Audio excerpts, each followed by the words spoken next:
प्रधानमंत्री ने भारतीय महोत्सव को संबोधित करते हुए युवाओं से महाकवि सुब्रमण्यम भारती से प्रेरणा लेने और साहसी बनने का किया आह्वान।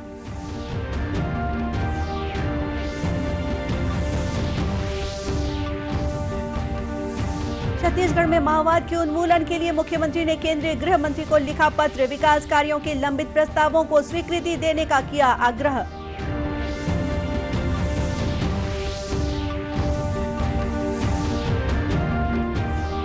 छत्तीसगढ़ में कोरोना संक्रमित मरीज 2,52,000 से अधिक। देश में कोरोना पीड़ित लोगों की संख्या में आई कमी।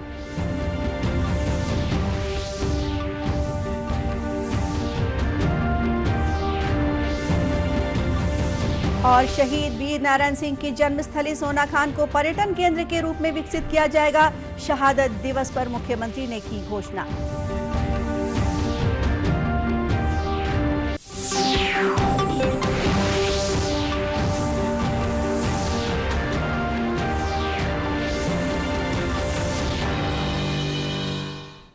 नमस्कार, आप देख रहे हैं दूरदर्शन समाचार। मैं हूं गोपा सान्याल। अब समाचार विस्तार से। प्रधानमंत्री नरेंद्र मोदी ने आज कहा कि सुब्रमण्यम भारती को किसी एक आयाम या विधा से नहीं जोड़ा जा सकता।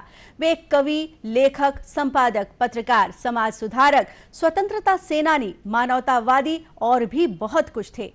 प्रधानमंत्री ने वीडियो कॉन्फ्रेंसिंग के जरिए अंतर्राष्ट्रीय भारतीय महोत्सव को संबोधित करते हुए कहा कि उन्होंने अपने काम, कविता लेखन, दर्शन और जीवन चरित्र से अलग छाप छोड़ी है। श्री मोदी ने कहा कि युवाओं को सुब्रमण्यम भारती से प्रेरणा लेनी चाहिए और साहसी बनना चाहिए। Youth today can learn from Subramaniam Bharati. Most importantly, to be courageous. Fear was unknown to Subramaniam Bharati. He said, "Achcha millai, achcha menbadilleya, iccha kuttu lorelam, edirtu nindra podirum."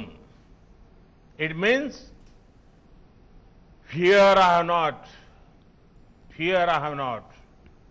even if all the world oppose me. I see this spirit in young India today. I see this spirit when they are at the forefront of innovation and excellence.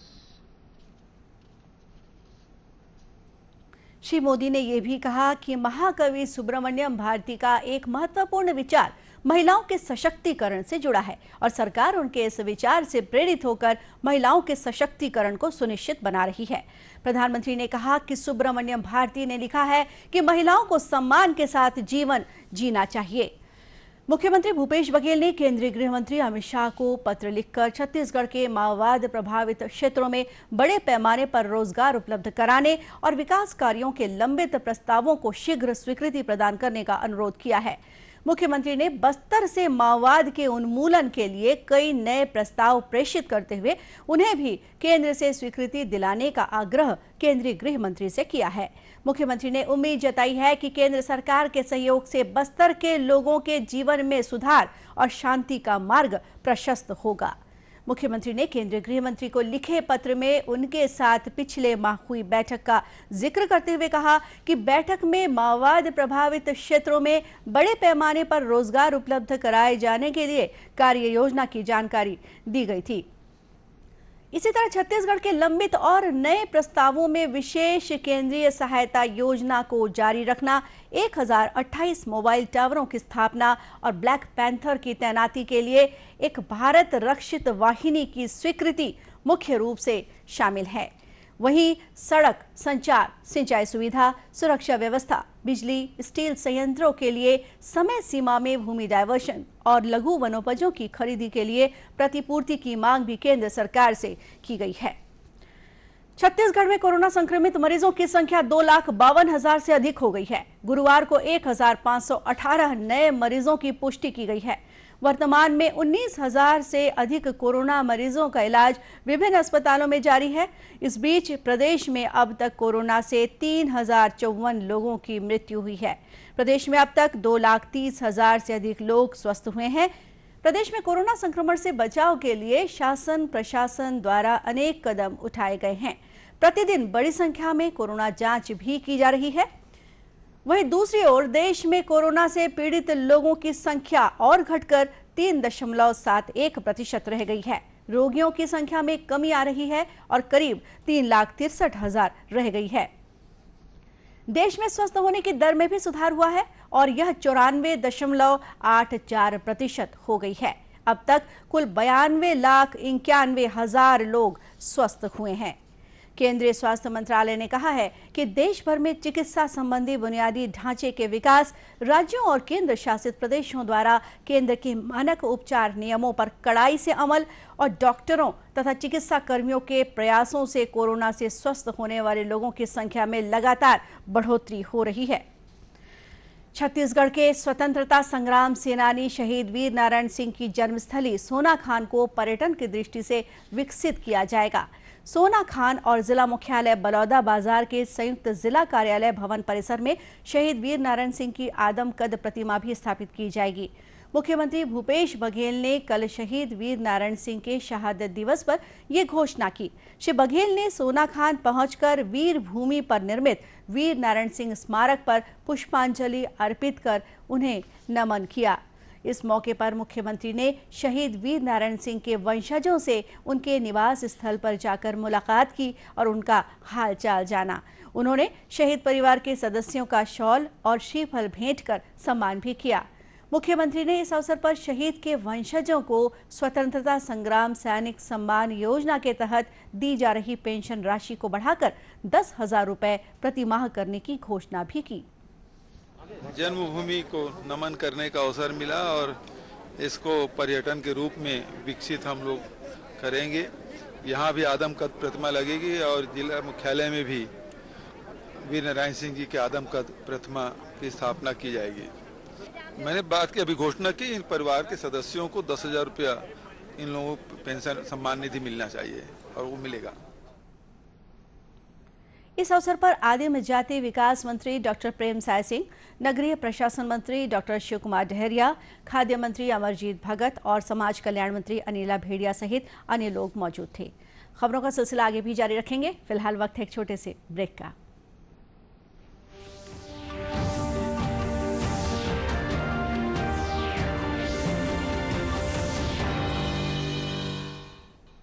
Come on boys, let's go practice. अरे रुक यार, मेरे bank account में गलत entry का problem हो गया। अरे तो बैंक को कंप्लेन करना। बैंक को लिखे 1 महीना हो गया है, बट वो गूगली पे गूगली डाले जा रहा है। तो आरबीआई के बैंकिंग लोकपाल को इन्फॉर्म करो। रुक, मैं समझाता हूँ। जैसे क्रिकेट में थर्ड अंपायर, वैसे ही आरबीआई का बैंकिंग ओम्बड्समैन।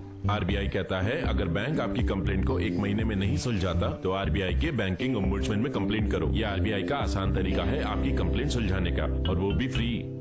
समझे? आरबीआई कहता है जानकार बनिए, सतर्क रहिए।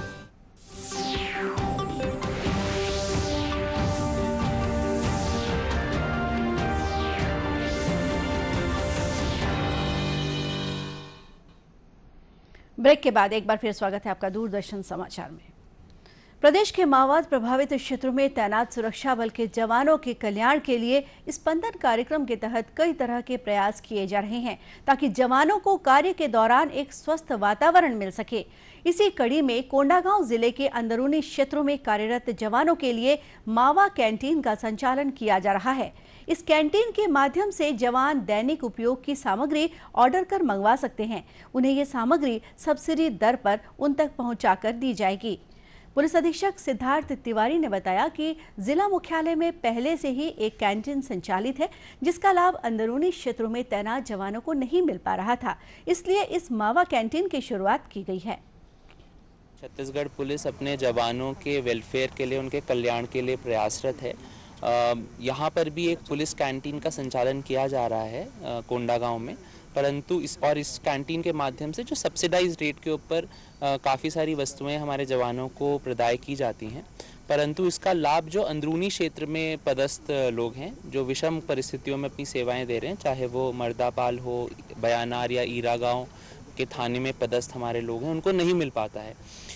इस बात को ध्यान में रखते हुए इनके लिए एक मावा कैंटीन शुरू की गई है, जिसके अंदर वे लोग अपना ऑर्डर प्लेस करेंगे और जो सब्सिडाइज रेट का सामान है वो हम अपने जवानों को पहुंचाएंगे। बस्तर रेंज के आईजी सुंदरराज पी ने भी कहा कि कोंडागांव जिले में मावा कैंटीन की शुरुआत किए जाने से अंदरूनी क्षेत्र में तैनात जवानों को काफी मदद मिलेगी। संपूर्ण टीकाकरण अभियान के तहत केंद्र सरकार द्वारा संचालित मिशन इंद्रधनुष योजना के सकारात्मक परिणाम देखने को मिल रहे हैं। इस योजना के तहत गर्भवती माताओं को टीके और 5 वर्ष तक के बच्चों को टीकाकरण के साथ ही पोलियो तथा विटामिन की खुराक दी जा रही है, ताकि उन्हें विभिन्न जानलेवा बीमारियों से बचाया जा सके। छत्तीसगढ़ के दुर्ग जिले में भी इस योजना के तहत संपूर्ण टीकाकरण का कार्य किया जा रहा है। इसके लिए जिला अस्पताल दुर्ग में अलग से व्यवस्था की गई है, जहां गर्भवती माताओं और बच्चों को टीके लगाए जाते हैं। सिविल सर्जन डॉक्टर बालकिशोर ने बताया कि मिशन इंद्रधनुष के तहत लगाए जाने वाले टीके बच्चों की रोग प्रतिरोधक क्षमता बढ़ाने में सहायक साबित हो रहे हैं। हमारे जिला अस्पताल में तकरीबन महीने में 600 से लेकर के 700 750 डिलीवरी होती है। उनमें से सभी बच्चों को ये सभी टीकाकरण उसके उम्र के अनुसार लगाया जाता है,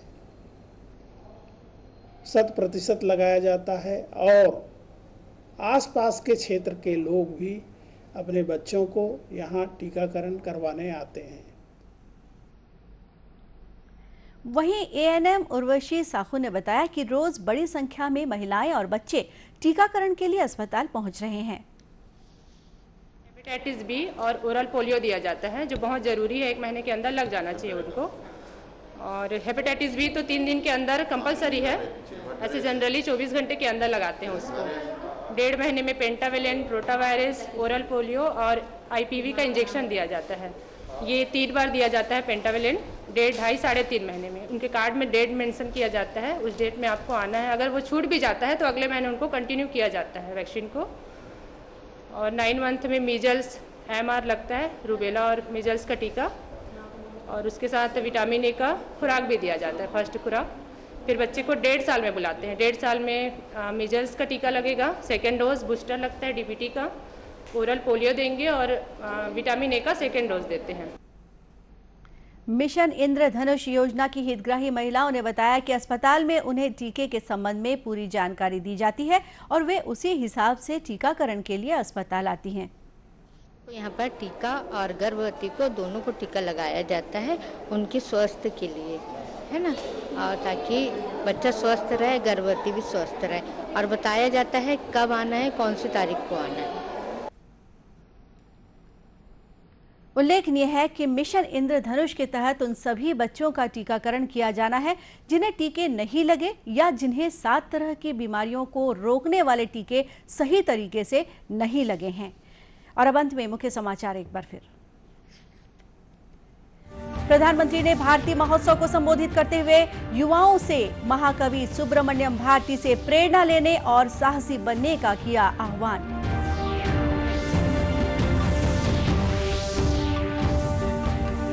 छत्तीसगढ़ में माओवाद के उन्मूलन के लिए मुख्यमंत्री ने केंद्रीय गृह मंत्री को लिखा पत्र, विकास कार्यों के लंबित प्रस्तावों को स्वीकृति देने का किया आग्रह।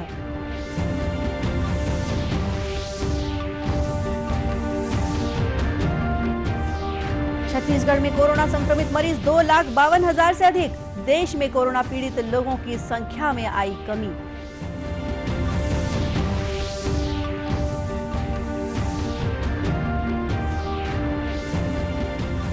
और शहीद वीर नारायण सिंह की जन्मस्थली सोनाखान को पर्यटन केंद्र के रूप में विकसित किया जाएगा। शहादत दिवस पर मुख्यमंत्री ने की घोषणा। दर्शकों, कोरोना से बचाव के लिए मास्क और सैनिटाइजर के साथ ही सोशल डिस्टेंसिंग का भी पालन करें। कोरोना को हराना है, मास्क जरूर लगाना है। और इसी के साथ ये समाचार बुलेटिन यहीं समाप्त हुआ। नमस्कार।